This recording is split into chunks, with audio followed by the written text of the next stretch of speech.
Amici rossoneri, è il momento di scendere in campo, perché è tornato il Fanta dei milanisti. In palio ogni giornata ci sono maglie ufficiali del Milan, buoni Amazon da 100 euro e, tra i premi finali, iPhone 16, MacBook Pro 14 pollici e molto altro. 270 crediti per la rosa, mercato sempre aperto, ma soprattutto solo milanisti. Sfida gli speaker di Radio Rossonera e gli altri ascoltatori. L'iscrizione costa solo 19,99 € per tutta la stagione. Vai su fantalgoritmo.it/Radio Rossonera e affrettati, perché in caso di spareggio vince chi si è iscritto prima.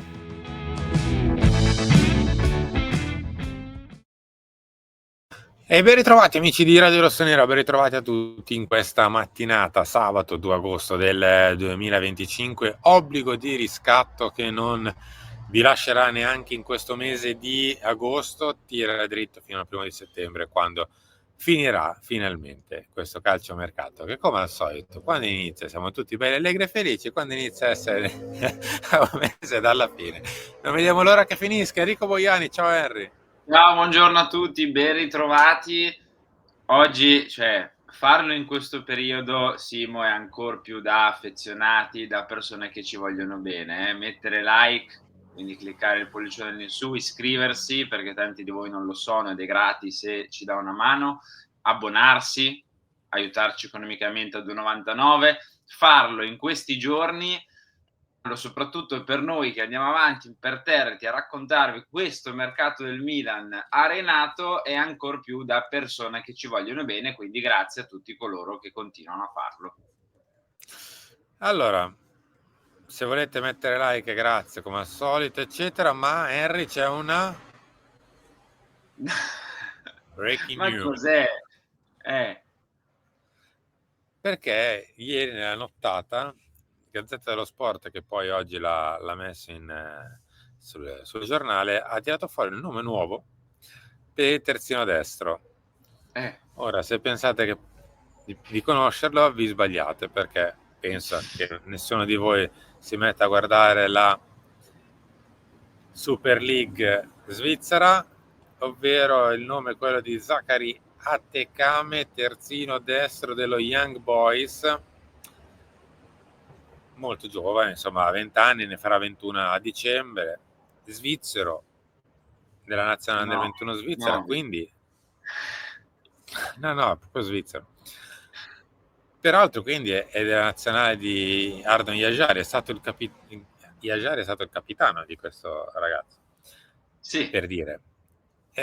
Questo è il suo profilo, un 80 svizzero, terzino destro, come detto, appunto, da pochissimo in realtà si è affacciato nella Super League svizzera in Serie A, lo andiamo anche a vedere, visto che è dell'anno scorso il passaggio allo Young Boys, ha giocato le partite di Champions League dello Young Boys che però è uscito nella fase a gironi dopo le prime 8 partite, quindi comunque un assaggio di Champions l'ha avuto, non da titolare, perché insomma come vedete 9x8 non fa sicuramente 500, che sono i minuti della sua Champions League.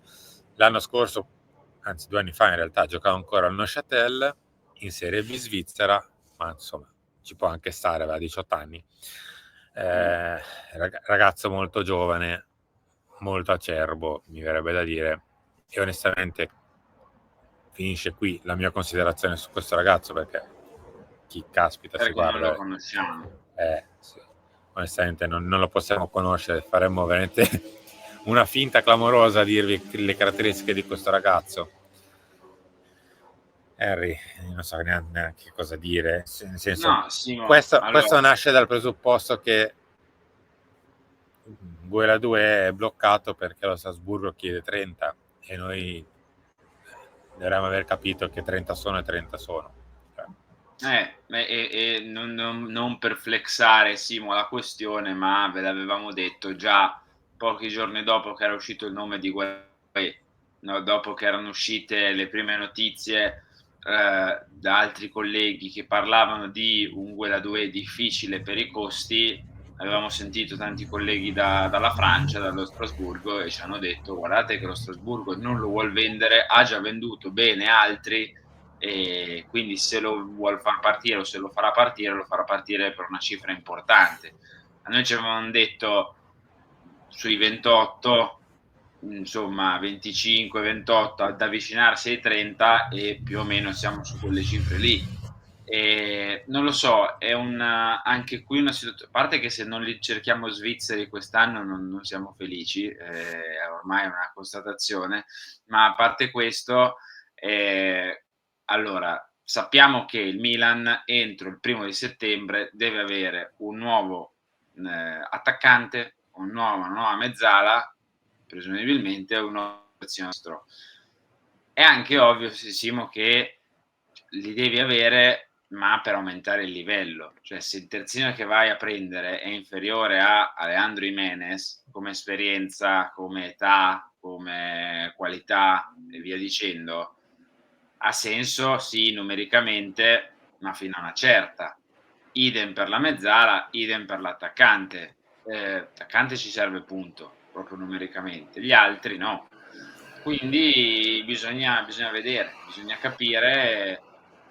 Sono nomi che non conosciamo, cioè questo ragazzo qui, con tutto il bene, se qualcuno anzi lo conosce, ha seguito per qualche strano motivo il campionato svizzero, ce lo scriva nei commenti magari, e niente, ecco, che cos'altro possiamo dire?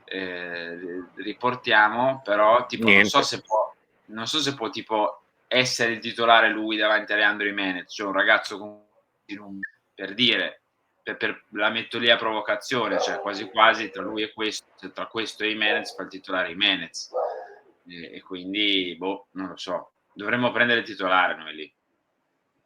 Vabbè, spero che sia una notizia di Luca circa un interessamento o una proposta della gente, e che lì ci fermiamo, perché ogni tanto ci dobbiamo ricordare che magari può anche piacere un giocatore o l'altro, ma saremmo il Milan. Cioè, ogni tanto. San Siro, 80.000 persone, Serie A, lui 20 anni dallo Young Boys, 2 anni fa in Serie B svizzera, cioè ci sono i passaggi. Ora, capisco che ogni tanto tu debba bruciare le tappe, perché sennò magari rischi che va da un'altra parte, poi fa bene, poi te ne chiedono 30, tu non lo prendi perché 30 non lo prendi, eccetera, eccetera. Però c'è anche le cose intermedie nel caso. Cioè, qui stiamo veramente andando un po' sotto di lì. Un po' giù. Ma tanto cioè, dai però ragazzi, no, cioè, va bene tutto, no. Ma magari diventerà anche un fenomeno sto ragazzo, però le grandi squadre non vanno a prendere per fargli fare il titolare. Magari lo prendono da affiancare a un titolare, gli fanno fare 10 partite, cresce, poi magari dopo un anno o 2 vedi che questo ragazzo tiene botta, è cresciuto, e allora a quel punto diventa titolare. Le grandi squadre giocano così, coi giovani.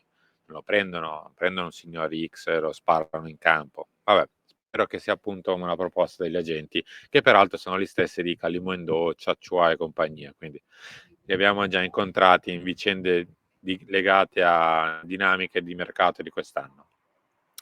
Ma torniamo a noi, Enrico Bogliani. Ovviamente oggi è il giorno 51 di Ardon Yajari. Ardon che si sta avvicinando, Henry. Quest'anno non so se quest'anno non so se hai notato che nessuno parla di avvicinamenti, eccetera, perché insomma. Passi in avanti, non abbiamo ancora sentito passi in avanti quest'anno, altri passi, ci si avvicina, è vero. Perché in 51 giorni ci arrivi a piedi per davvero dal Belgio, ma alla grande anche, tra l'altro, vai e torni in 51 giorni. Vabbè, scherzi a parte, cosa dire di nuovo di questo ragazzo? In realtà poco, nel senso che ieri non ha giocato l'ennesima partita col Bruges. Questo ragazzo sta saltando tutta l'estate, completamente. Sì. Ha saltato anche la seconda partita di campionato col Mechelen, se non ricordo male, che peraltro il Bruges ha perso. Oh no! Vabbè, stavo per dire una roba, ma non la posso dire. Sì, mi spiace. Spiazze, direi. Visti i colori, spiazze. Ma torniamo a noi. Lui, come detto, ancora è fuori. In teoria il Bruges tra 4 giorni gioca il suo preliminare di Champions, l'andata del terzo turno contro il Salisburgo, e Yejari è in lista. Sì, con lo Strasburgo peraltro.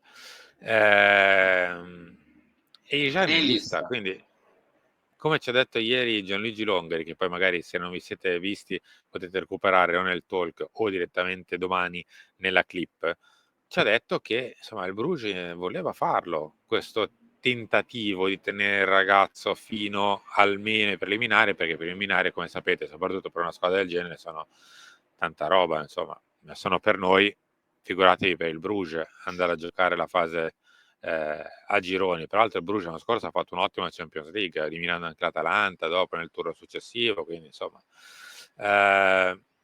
ci tenevano e ci tengono a passare il turno. Ora, che dire di questo ragazzo?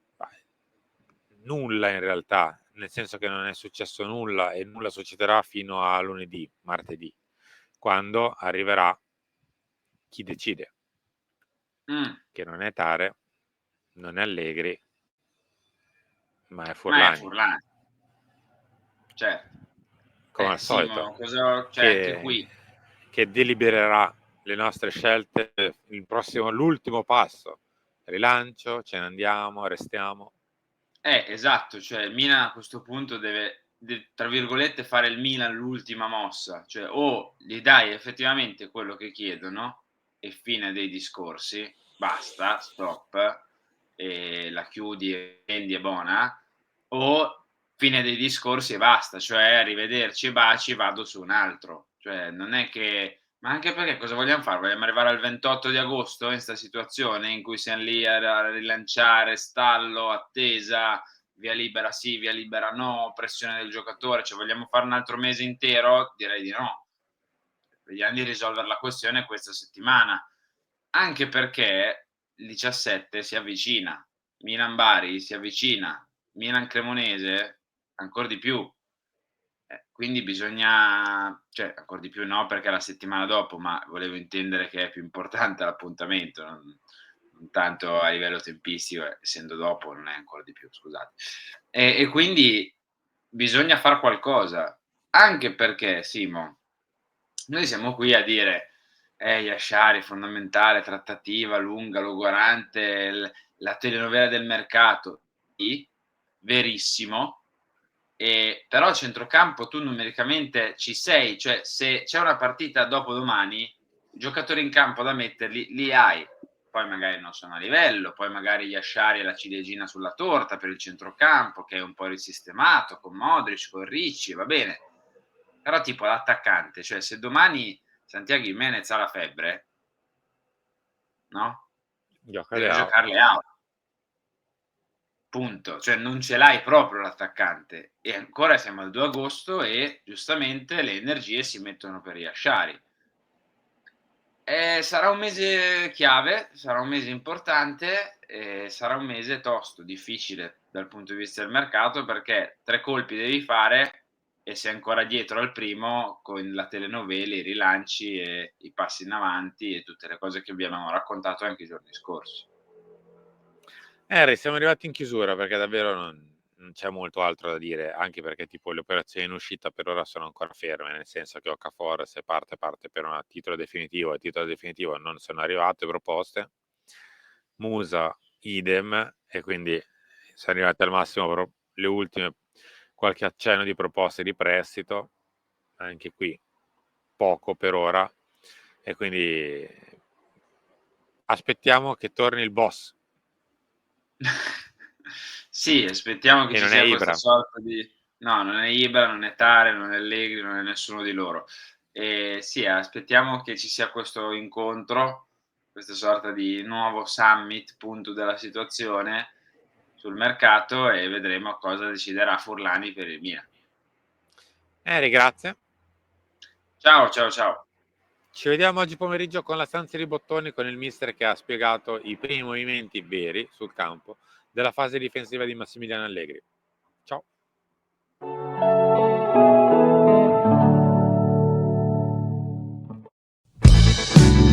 Amici rossoneri, è il momento di scendere in campo perché è tornato il Fanta dei milanisti. In palio ogni giornata ci sono maglie ufficiali del Milan, buoni Amazon da 100 euro e, tra i premi finali, iPhone 16, MacBook Pro 14 pollici e molto altro.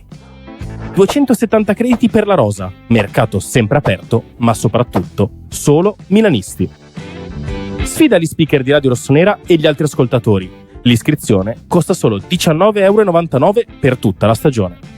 Vai su fantalgoritmo.it/Radio Rossonera e affrettati, perché in caso di spareggio vince chi si è iscritto prima.